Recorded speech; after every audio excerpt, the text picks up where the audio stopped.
तपाईसँग एउटा कुरा के भनौँ भने तपाईँ यति मात्रै कुरो भन्नुहोस् नेपाल संयुक्त राष्ट्रसङ्घको सदस्य थियो कि थिएन पहिला तपाईँको जानकारीमा थिएन नि सालमा 2047 सालको त्यही भएर राजा महेन्द्र सुन्नु न त्यही भएर राजा महेन्द्रले त्यो खालको स्थिति गर्नु पर्यो हो नि त दलले मुलुकको निर्माण गर्यो दलले मुलुकको चाहिँ अस्तित्वलाई चाहिँ आजसम्म कायम गर्यो उसले चाहिँ यहाँ बस्न नपाउने जसको बिहे उसलाई नदिए नरह्यो बाँस नबज्यो बाँसुरी त्यहाँ गणतन्त्र छ छैन तपाईँ आफै भन्नुहोस् अनि के त गणतन्त्र र लोकतन्त्र एउटै चिज होइन त्यति बेला पृथ्वीनारायण शाहका सेनाले परास्त गरेका अङ्ग्रेजहरू दागा धरेर बसिरहेका थिए नेपालीको स्वाभिमान गिराउनको लागि नेपालीको अस्मिता लुट्नको लागि आज हामी यो देशमा रहेको विकृति विसङ्गति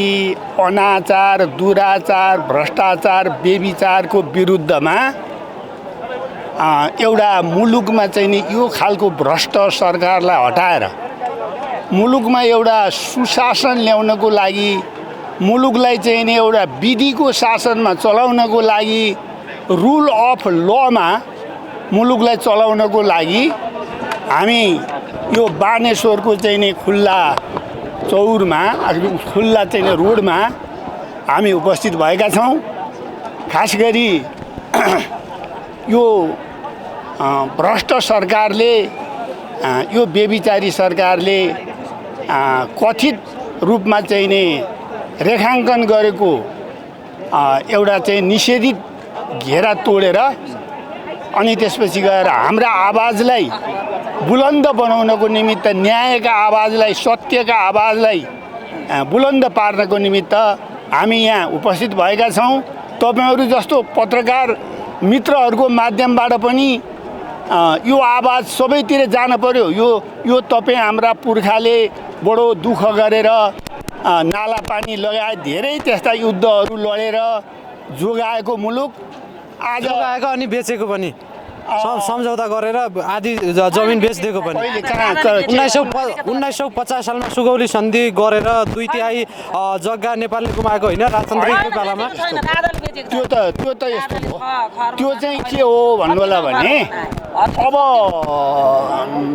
त्यो तपाईँले भन्नु खोजेको चाहिँ हामी जति बेला पूर्वमा टिस्टा पश्चिम कहाँबाट पुगेका थियौँ कुन शक्तिको साममा कहिले हामी झुकेका थियौँ भन्ने गीतको तुलनामा त्यो कुरो भयो तपाईँले भने होइन त्यो सम्झौता गर्दाखेरि त्यो परिस्थिति आयो त्यो दुर्भाग्यपूर्ण थियो सत्य होइन पूर्वको टिस्टा पश्चिमको काँकडा चाहिँ सत्य होइन होइन सत्य थियो होइन त्यो जग्गा चाहिँ कहाँ गयो कसको पालामा गयो त्यो जग्गा चाहिँ त्यो त त्यसलाई त होइन अहिलेको दल यो उति बेलैको कुरा हो होइन 1950 को कुरा सन् 1950 मा भएको सुगौली सन्धि त अनि त्यही 1950 सुगौली सन्धि खारेज गरेर अनि त्यसपछि गएर मुलुकलाई चाहिँ मुलुकमा चाहिँ नि आफ्नो मुलुकको चाहिँ नि एउटा भूपरिधिलाई चाहिँ सुनिश्चित गर्छु भनेर 17,000 मान्छे मारे होइन खोइ त त्यो आयो त्यो भूमि उल्टै हामी चाहिँ नि भारतको कम्फर्टेबल सरकार छौँ भएर भन्ने अनि त्यसपछि गएर इन्डियाले चाहिँ नि यो हमारा चाहिँ ये नेपाल में हमारा घोडा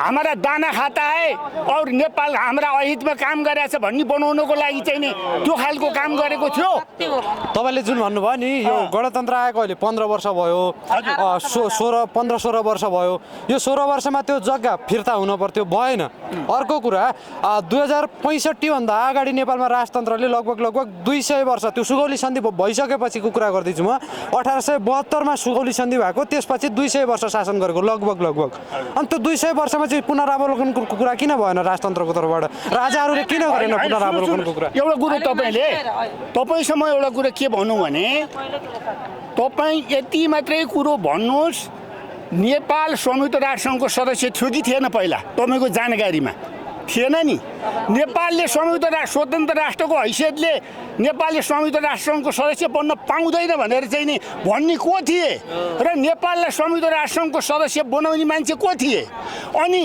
हाम्रो उत्तरी सीमामा 18 ठाउँमा रहेका नाकामध्ये 17वटा चाहिँ नि त्यो के अरे भारतीय सुरक्षा चौकी कसले हटाएको त्यो राजाले हटाएको कि यिनले हटाएको अनि त्यसै सुन्नुहोस् यहाँ नेपालमा हाम्रो मुलुकमा हाम्रो पाठ्यक्रम थिएन, इन्डियन पाठ्यक्रम थियो।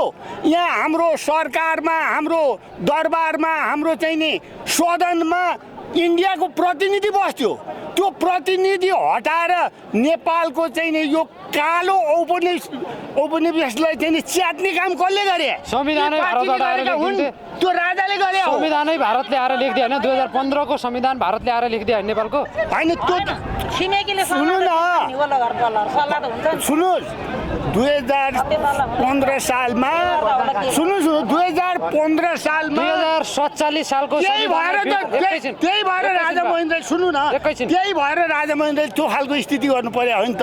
त्यही गर्नुको लागि पञ्चायत चाहिँ ल्याउनु परेको परिस्थिति हो, त्यो बुझ्नु पर्यो नि त। तपाईँहरूले भन्नुभयो नि 2047 सालमा पनि पञ्चायतै थियो। 2047 को राजनीतिक परिवर्तनपछि प्रजातन्त्र घोषणा गरियो। तपाईँलाई म भन्छु 2047 सालको संविधान जारी गर्दा पनि त्यो संविधान सभा निर्माण गर्दाखेरि त्यो संविधान सभा निर्माणको जुन समिति थियो त्यसमा भारतीय सदस्यहरू पनि सामेल थिए। 2047 सम्म भारतबाट बोलाएर नेपालमा त्यो संविधान निर्माण गर्नुपर्ने त्यस्तो परिस्थिति चाहिँ के आइलाग्दो रहेछ? अब सुन्नुहोस्, यहाँ तपाईँ आउनु भएको छ, जति पनि नेपालमा राजनैतिक परिवर्तनहरू भएका छन्, इन्डियाको रोबरमा उसको तैनाथीमा भएको हुनाले हामीले शिर ठाडो पार्न सकेनौँ। अबको यसपालिको चाहिँ कसैको मुख नताइकी गर्नु पर्यो, यी भ्रष्टहरूको चाहिँ नि घैँटा घाम लाग्नु पर्यो। अब हामी गरौँ त, हामी भनिरहेछौँ। राजाले के भन्नुभएको छ? तिमीहरू नबस भन्नुभएको छैन होइन? तिमीहरू पनि बसो, हामी पनि बसौँ। मुलुक चाहिँ नि हाम्रा पिता पुर्खाले चाहिँ नि जोगाएको मुलुक बर्बाद हुँदैछ, मिलेर यो मुलुक बनाऊ भनिरहनु भएको छ। उहाँहरू राजा चाहिँ देख्नै चाहनुहुन्न। जसले मुलुकको निर्माण गर्यो, जसले मुलुकको चाहिँ अस्तित्वलाई चाहिँ नि आजसम्म कायम गर्यो, उसले चाहिँ यहाँ बस्न नपाउने, जसको बिहे उसलाई नदिए। तपाईँको केही यिनीहरू चाहिँ नि माकुराका बच्चा हुन्, माकुराको बच्चा मात्रै आफ्ना चाहिँ नि माउलाई टोकेर खान्छ। यिनीहरू त माकुराको बच्चा र चाहिँ गणतन्त्रवादीहरू त। निर्माण गरेको ब्याज चाहिँ कहिलेसम्म खाइराख्ने त? अनि होइन, निर्माण गरेको ब्याज अनि आन्दोलन गरेर देशलाई भ्रष्ट पारेको ब्याज चाहिँ यिनीहरूले कहिलेसम्म खाने? देश बर्बाद पारेको ब्याज कहिलेसम्म खाने यिनीहरूले चाहिँ? त्यो कुरो नि त प्रश्न होला नि त। 240 वर्ष खाएकै हुन्। खानको कुरो होइन। सुन्नुहोस् न, तपाईँ आफ्नो कुल धर्म, आफ्नो चाहिँ नि एउटा कुलको चाहिँ नि सम्मान गर्ने कुरा हो, इतिहासको सम्मान गर्ने कुरा हो, विरासतको सम्मान गर्ने कुरा हो। तपाईँले आफ्नो इतिहासलाई अपमान गर्नुभयो भने, तपाईँले आफ्नो इतिहासलाई दुधगार्नु भयो भने तपाईँको तल्लो पुस्ताले तपाईँलाई दुधगार्छ। यो गर्नु नदिनको लागि हामीले त लिमिटमा बसौँ। यो कथित ध्वंसपछिको निर्माण होइन, सम्वर्धनवादमा जाउँ, यो क्रमिक एउटा चाहिँ नि गतिशीलतामा जाउँ भन्ने कुरा मात्रै हाम्रो हो। त्यसले गर्दा मैले एउटा अर्को प्रश्न पनि जोड्न चाहे यसै क्रममा। तपाईँ एउटा पूर्व शिक्षक पनि हुनुहुँदो रहेछ, अनि एउटा प्रत्येक नेपालीले यो देश हाँक्न पाउँछ। सबै मान्छे नराम्रो, तपाईँ नराम्रो हुनुहुन्न, अर्को मान्छे नराम्रो नहुन सक्छ, म नराम्रो हुन सक्छु, अर्को मान्छे नराम्रो नहुन सक्छ, नहुन सक्छ। अनि प्रत्येक मान्छे राष्ट्रपति बन्न सक्छ, प्रत्येक मान्छेले यो देशलाई हाँक्न सक्छ। अनि एउटा पूर्व शिक्षकका हैसियतले त्यो जुन त्यो प्रत्येक मान्छेको राष्ट्रलाई हाँक्न पाउने हकलाई तपाईँहरूले छिन्नलाई जुन वकालत गरिराख्नु भएको छ, त्यो बारेमा चाहिँ के भन्नुहुन्छ? ल ठिक छ, एउटा उखानीलाई म स्मरण गराउँ, नरह्यो बाँस नबज्यो बाँसुरी। तपाईँले सुन्नु भएको छ यो उखान? यसको मर्म बुझ्नुहोस् पहिला। बाँस पनि काटियो, बाँस पनि रहेन, त्यो बाँसुरी बनाउनु सके, बाँसुरी बनाउनु सकिएन भने तपाईँले चाहिँ नि त्यो बाँसुरीको युज पनि गर्न पाउनु भएन, अनि त्यहाँबाट बाँसको युज पनि गर्न पाउनु भएन। यिनीहरूले त त्यो भोलि गएर चाहिँ नि हो त्यो ठिक हो, यदि योग्य मान्छेको हातमा, यो खालको औकात भएका मान्छेहरूको हातमा यदि पार्टीका चाहिँ नि झोलेहरूलाई चाहिँ नि राष्ट्र बनाउने सिस्टम ल्याइएको थिएन भने गणतन्त्र नि त्यस्तो कुनै त्यही उ थिएन। तर हामी कहाँ त्यो खालको औकात भएन, त्यो ल्याकतको विकास भार रहन्छ। यो कुरो बुझ्नु पर्यो। तपाईँहरू जस्तो नवोदित प्रतिभाहरूले त्यो कारणले गर्दा अहिले बेला भएको छैन। यो सधैँ अकण्टकै रहोस् भन्ने हामी पनि भन्दैनौँ होला, तर के भन्दाखेरि चाहिँ नि घाँटी हेरेर हाड निल्नु पर्ने ठाउँमा यहाँ चाहिँ नि घाँटी नहेरी हाड निल्यो, जसले गर्दाखेरि मुलुक बर्बाद भयो। तपाईँको तपाईँको नाति शुद्ध बर्बाद हुन आँट्यो यहाँनिर त्यो कुरो हो हामीले भन्नु खोज्या। तर तपाईँहरू चाहिँ नबनेको जगै बनेको छैन घर भत्काउने प्रयास गर्नुहुन्छ घरै नभएको अरे जगै नभएको घर भत्काउन खोजेर के गर्नुहुन्छ होइन तपाईँ होइन यो घरै बालुवामा बनेको थियो यो घरै बालुवामा बनेको थियो यो ढोलबाट बनेको घर थियो यो चाहिँ नि ढोलबाट बनेको घर दिगो नहुने भएर यसलाई भत्काउनु पर्छ। काम छैन के हुन्छ भत्काएर चाहिँ भत्काएपछि घर बलियो भन्छ।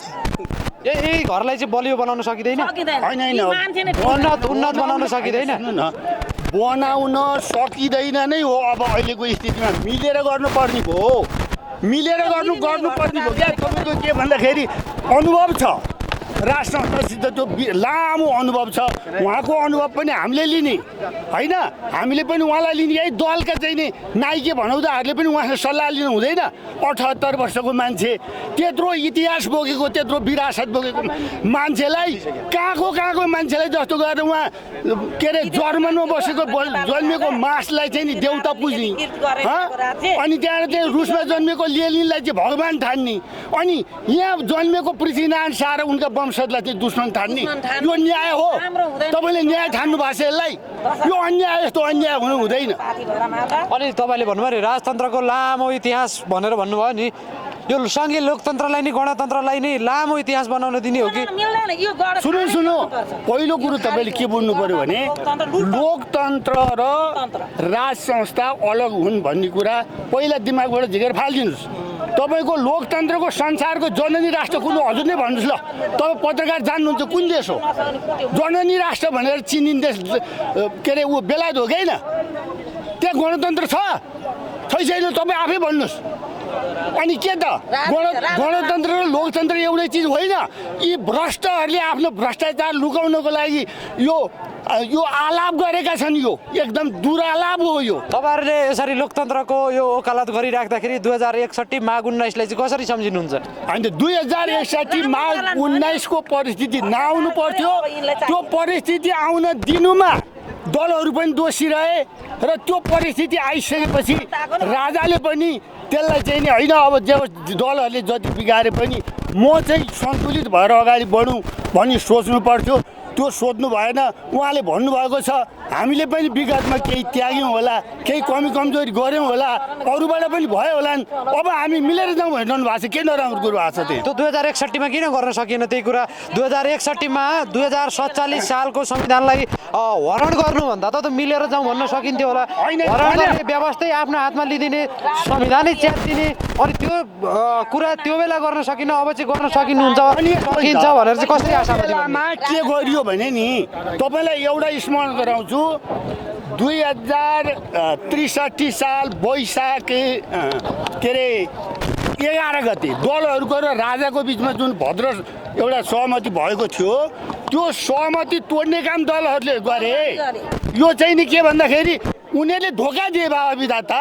राजाको चाहिँ नि शक्ति कमजोर थियो अन्तर्राष्ट्रिय शक्तिसँग राजा जुझ्नु थियो आफ्नो मुलुकको लागि। एकातिर चाहिँ नि यिनीहरूलाई अन्तर्राष्ट्रिय जगतले उचालिरहेको थियो। तपाईँको त्यति बेला पृथ्वीनारायण शाहका सेनाले परास्त गरेका अङ्ग्रेजहरू दागा धरेर बसिरहेका थिए नेपालीको स्वाभिमान गिराउनको लागि नेपालीको अस्मिता लुट्नको लागि उनीहरू दाउ पर्खेर बसिरहेका थिए। यी चाहिँ नि झुले नेताहरूलाई त्यति बेला फेला पारे यी लम्पसारवादीहरूलाई फेला पारेर उनीहरूले त्यो आफ्नो अभिष्ट पुरा गरे बाबा विधाता। त्यति बेला राजालाई सरासर धोका दियो र अन्याय गरियो। त्यही हो त्यति बेलाको कुरा। त्यति बेला चाहिँ नि संसद राजाले बिउताइदिएको संसदबाट राजै मास्ने हो। अहिले मैले माकुरी न्याय भने नि त्यही न्याय गरिरहेको छन्। यही माकुरी न्याय चल्दै जाँदा भोलि गएर यिनीहरूको चाहिँ टिक्छ शासन यिनीहरूको पनि टिक्दैन नि। एउटा के हो भन्नु होला भनेदेखि हामीले लामो समयदेखिको इतिहासलाई जोगाउँदै भविष्यलाई चाहिँ हामीले के भन्दाखेरि समुन्नत बनाउँदै जानुपर्छ।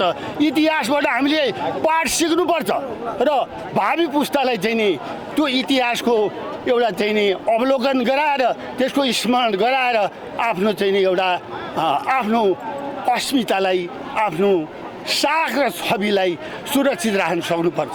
हुन्छ समयको लागि धन्यवाद। धेरै धेरै धन्यवाद।